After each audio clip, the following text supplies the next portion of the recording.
하나님 말씀 디모데전서 1장 12절에서 20절의 말씀입니다. 디모데전서 1장 12절에서 20절의 말씀 우리 한 목소리로 같이 읽도록 하겠습니다. 디모데전서 1장 12절에서 20절입니다. 시작. 나를 능하게 하신 그리스도 예수 우리 주께 내가 감사함은 나를 충성되이 여겨 내게 직분을 맡기심이니 내가 전에는 비방자요 박해자요 폭행자였으나 도리어 긍휼을 입은 것은 내가 믿지 아니할 때에 알지 못하고 행하였습니다. 우리 주의 은혜가 그리스도 예수 안에 있는 믿음과 사랑과 함께 넘치도록 풍성하였도다. 미쁘다 모든 사람이 받을 만한 이 말이여 그리스도 예수께서 죄인을 구원하시려고 세상에 임하셨다 하였도다. 죄인 중에 내가 괴순이라. 그러나 내가 긍휼을 입은 까닭은 예수 그리스도께서 내게 먼저 일체 오래 참으심을 보이사 후에 주를 믿어 영생 얻는 자들에게 본이 되게 하려 하심이라. 영원하신 왕 곧 썩지 아니하고 보이지 아니하고 홀로 하나이신 하나님께 존귀와 영광이 영원 무궁하도록 있을지어다. 아멘. 아들 디모데야 내가 내게 이 교훈으로서 명하노니 전에 너를 지도한 예언을 따라 그것으로 선한 싸움을 싸우며 믿음과 착한 양심을 가지라. 어떤 이들은 이 양심을 버렸고 그 믿음에 관하여는 파산하였느니라. 그 가운데 후메네오와 알렉산더가 있으니 내가 사탄에게 내준 것은 그들로 훈계를 받아 신성을 모독하지 못하게 하려 함이라. 아멘. 오늘 말씀의 제목은 넘치도록 풍성한 은혜라는 제목으로 말씀을 나눕니다. 오늘 본문에는 앞서 이야기한 율법주의적 이단들과 자신의 구별됨을 보여주기 위해서 바울 자신의 신앙을 간증하는 내용이 오늘 이야기입니다. 12절을 먼저 읽어보겠습니다. 12절 다시 한번 읽어봅니다. 시작. 나를 능하게 하신 그리스도 예수 우리 주께 내가 감사함은 나를 충성되이 여겨 내게 직분을 맡기심이니. 자, 바울은 신앙 간증을 함에 있어서 가장 먼저 자신에게 능력을 주시고 충성되이 여기셔서 복음 전파의 직분을 맡겨주신 그리스도의 은혜에 대해서 감사를 하고 있습니다. 주님께서 바울을 믿을 만한 존재로 여겨주셨다라는 사실이죠. 그것과 아울러서 이게 지금 바울에게 감격스러운 일이었다라는 점을 드러내고 있습니다. 자, 이런 사실은 이제 13절을 보시면 13절에서 스스로 폭로하고 있는 바울 자신의 과거 상태에 대해서 그 고백을 감안하건대 놀라운 일이 아닐 수 없다라는 거예요. 또 주님께서 단순히 바울을 믿어주신 것에 그치지 않고 하나님의 영광의 복음을 전하는 영예로운 사도의 직분까지 부여하셨다라는 것, 그걸 생각할 때 감사하지 않을 수가 없었다라는 거죠. 주님께서 다메섹 두상에서 바울과 대면하신 그때 그에게 어떻게 보면 샘솟는 능력을 주심과 동시에 믿어주시고 당신의 복음을 전하는 사도의 직분을 이렇게 부여하셨다라는 것, 이것이 사도 바울 자신에게 있어서는 말할 수 없는 감격으로 다가왔음을 오늘 본문은 이야기를 하고 있는 겁니다. 자, 내용관찰 문제 1번 보시면은 바울은 자신이 과거에 어떤 사람이었다고 고백합니까? 자, 13절을 먼저 읽어보겠습니다. 시작. 내가 전에는 비방자요 박해자요 폭행자였으나 도리어 긍휼을 입은 것은 내가 믿지 아니할 때에 알지 못하고 행하였음이라. 자, 먼저 과거 바울은 어떤 자였다고 얘기합니까? 비방자였다. 또 박해자였다. 박해자였다. 어떤 박해자였습니까? 철저한 유대주의자로서 하나님의 교회를 박해하고 그리스도를 박해했던 어떻게 보면 잔인하고 추악한 과거를 지닌 사람이었음을 단적으로 보여주고 있는 거죠. 또 바울은 어떤 자였다고요?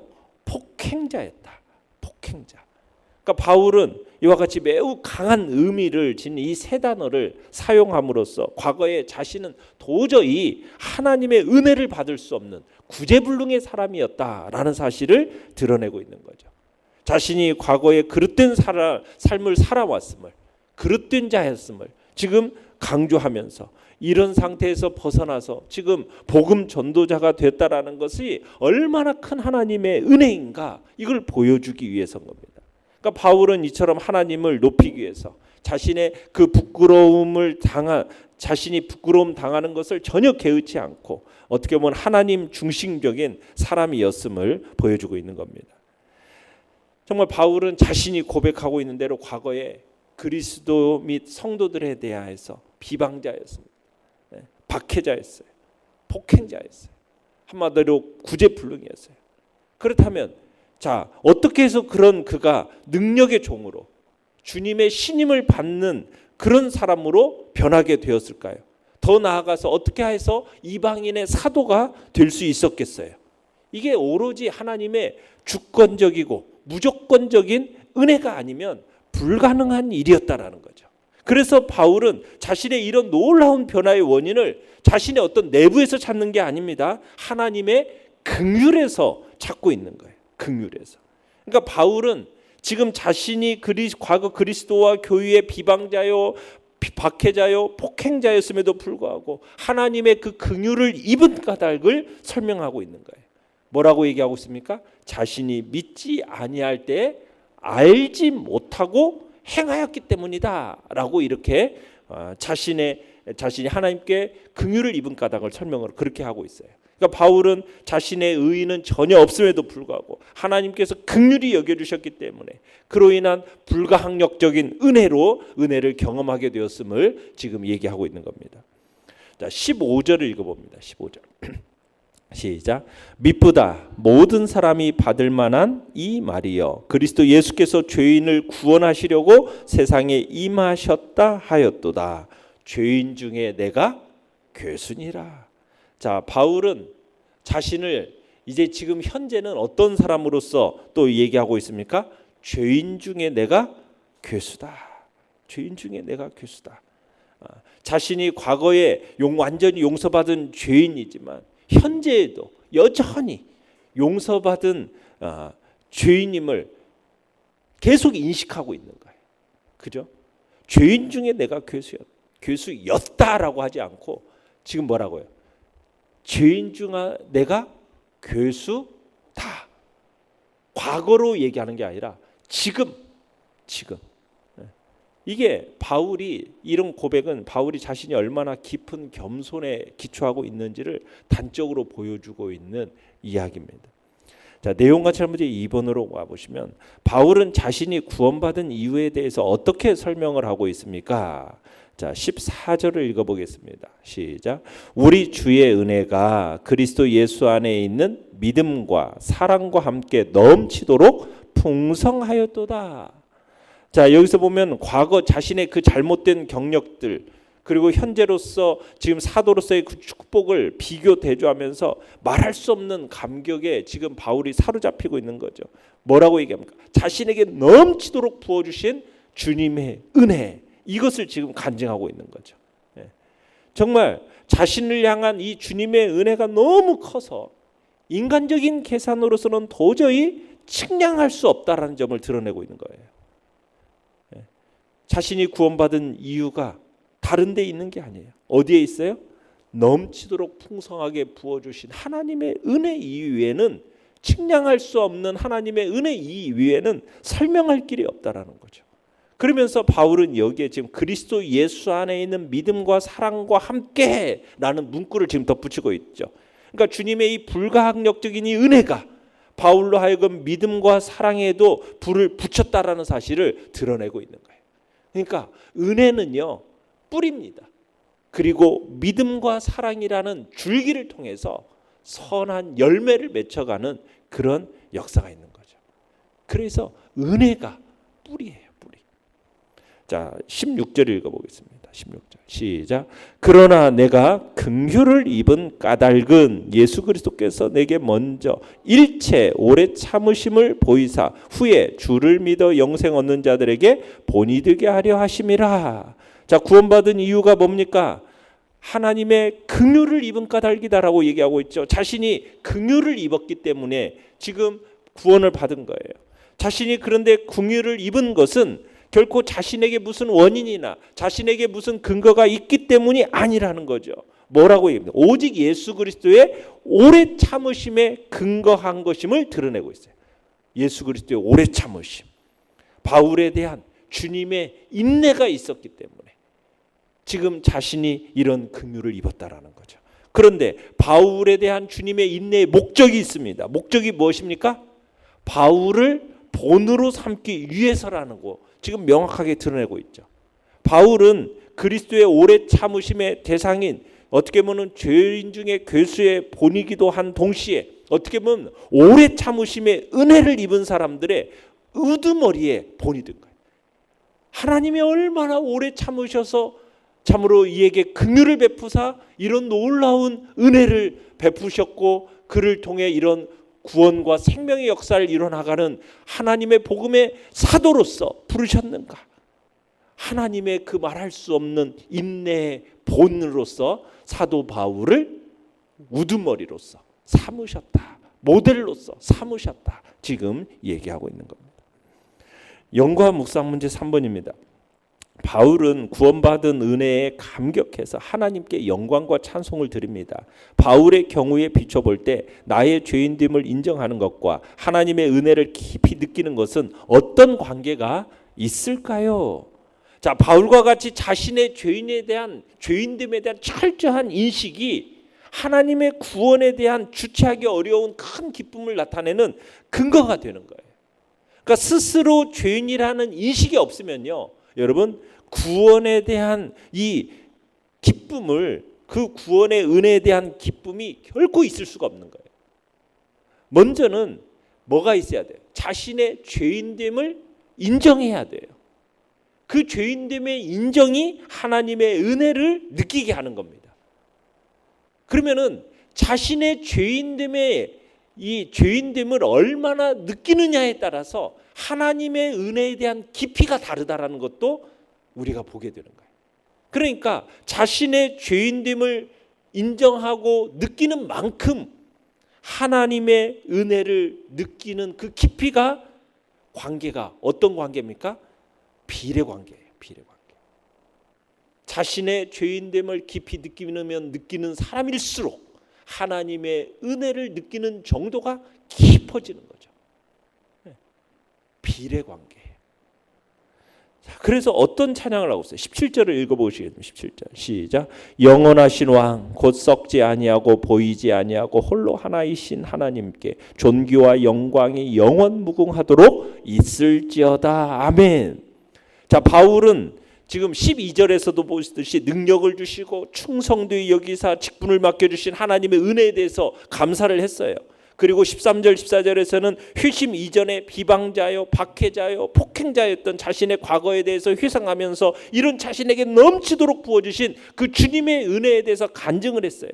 이어서 15절 16절에서는 자신을 죄인 중에 괴수로 고백하면서 이런 자신에게 임한 하나님의 긍휼을 간증했습니다.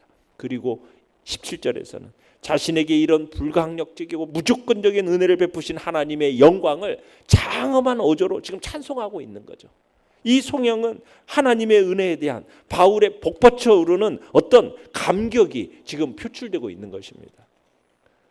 하나님에 대해서 뭐라고 얘기하고 있습니까? 하나님은 영원하신 왕입니다 라고 찬송을 하죠.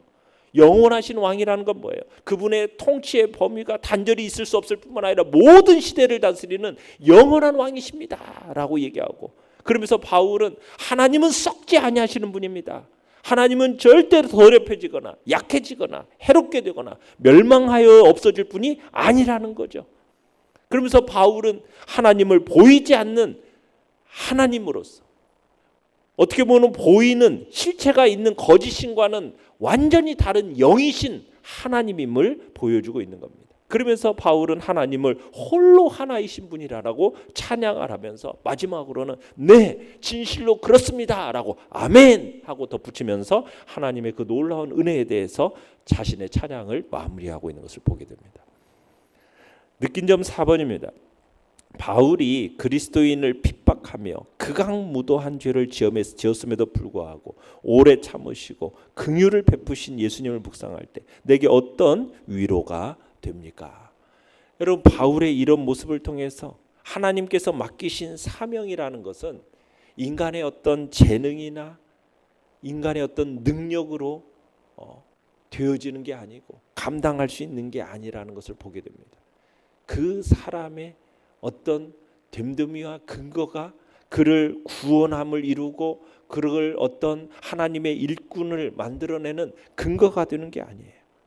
하나님이 나를 위해서 끝없이 참아주시는 그 주님의 은혜가, 긍휼이 결국 부족한 나에게 하나님의 복된 사명을 맡겨주셨고 그 사명을 감당할 수 있는 능력을 주시는 분임을 우리는 이 바울의 모습을 통해서 보게 되는 거죠.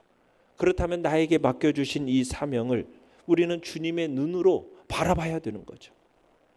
비록 지금은 내가 약하고 부족한 사람이라는 것을 우리가 느끼지만, 그러나 그런 모습 속에서도 기꺼이 참고 그리고 나를 사용하시려는 그 예수님의 은혜와 긍휼을 우리가 의지하면서, 그리고 그 주님의 능력을 의지하면서 우리가 주께서 맡겨주신 그 사명을 감당하며 나아가겠다, 담대히 나아가겠다라는 복된 자리에 우리가 서야 할 것입니다.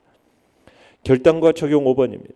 바울이 비방자, 박해자, 폭행자, 죄인 중에 괴수라고 스스로 고백한 것처럼 내가 얼마나 큰 죄인인지 몇 개의 단어로 표현해 봅시다. 이런 내게 하나님이 얼마나 큰 은혜를 베풀어 주셨는지를 기록하고 하나님께 감사와 찬양을 드립시다. 자, 바울이 거듭난 뒤에 오랜 세월이 흘렀지만 여전히 뜨거운 그 은혜의 감격을 유지할 수 있었던 비결은 다른 데 있었던 게 아니에요. 날마다 자신을 하나님의 말씀의 거울 앞에 세워놓고 정말 자신의 죄짓고 방황하는 자신의 모습을 끊임없이 바라보면서 정말 죄인인 자신의 끊임없는 모습, 그러면서 결국 나는 정말 죄인 중에 괴수라는 하나님 앞에 끊임없이 자신의 죄인됨을 세워놓고 볼 수 있어야 돼요. 그런 자에게 끊임없이 은혜를 베푸시는 하나님의 하나님이심을 묵상했기 때문에, 그랬기 때문에 사도 바울의 사역이 끊임없이 참으로 풍성한 은혜 속에서 나아갈 수 있었다라는 거죠. 우리가 이 은혜의 감격을 잃어버리지 않기 위해서는 끊임없이 내가 얼마나 하나님 앞에서 죄인된 존재였는가 뿐만 아니라 지금도 여전히 하나님 앞에서 죄인이라는 사실을 우리가 끊임없이 묵상해야 된다는 사실입니다. 그렇지 않으면은 우리가 그 은혜 감격을 너무나도 쉽게 잃어버리고 우리의 신앙생활이 율법주의적으로 빠지기가 쉬워요.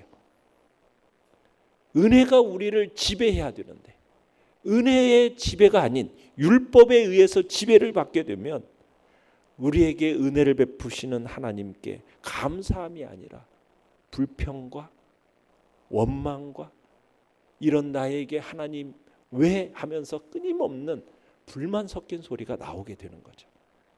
우리는 하나님 앞에서 내가 얼마나 커다란 죄인이요, 하나님 앞에 연약한 죄인이요, 감히 하나님 앞에 참으로 사명을 받아 쓰임 받을 수 없는 그런 연약한 존재였는지를 다시 한번 깊이 묵상하면서 하나님의 말씀 앞에 그 율법의 거울 앞에 나를 세우면서 여전히 나는 죄인이요, 죄인 중에 괴수라는 그런 모습을 하나님 앞에서 우리를 끊임없이 세워 나가야 할 것입니다. 그럴 때 우리가 나에게 은혜를 베푸신 하나님 앞에 감사하고 그리고 기쁨으로 살아가는 복된 하루하루가 될 수 있는 것입니다. 오늘 이 시간 다시 한번 우리의 하나님의 진리의 말씀, 그 율법의 거울 앞에 나를 다시 한번 세우시고 정말 위선자고 교만한 나를 하나님이 나를 어떻게 용서하시고 구원하셨나, 그 주님의 은혜에 감격하는 이 시간이 되게 해달라고 기도하며 나가시길 바랍니다. 오늘의 기도 같이 읽겠습니다. 시작. 위선자요 교만한 저를 용서하시고 구원을 베푸신 주님의 은혜에 날마다 감격하게 하소서. 아멘.